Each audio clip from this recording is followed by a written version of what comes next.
প্রেমিকের পরিচয় আর গোপন রাখতে পারলেন না জনপ্রিয় অভিনেত্রী দিতিপ্রিয়া রায়। অভিনয় জগতে খুব পরিচিত এক মুখ।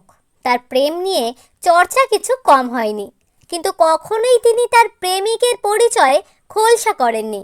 কিন্তু এবার আর তা হলো না।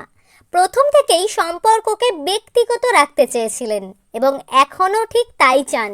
প্রেমিকের পরিচয় সামনে আসতেই দিতিপ্রিয়া জানান, প্রথম থেকেই দুজনে চেয়েছিলাম সম্পর্কটা প্রাইভেট থাকুক, এখনও তাই চাইছি।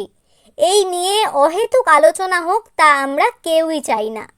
সেলিব্রিটিদের জীবন নিয়ে সবারই কৌতূহল থাকে, তাই আলোচনা যে একেবারেই হবে না তা নিশ্চিত করে বলা যায় না।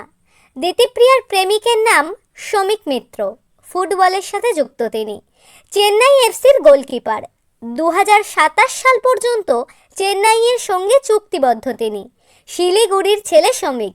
তবে দুজনের কারোরই এখন বিয়ের কোনো পরিকল্পনা নেই। তারা দুজনেই এখন দুজনের কেরিয়ার নিয়ে ভীষণ ব্যস্ত।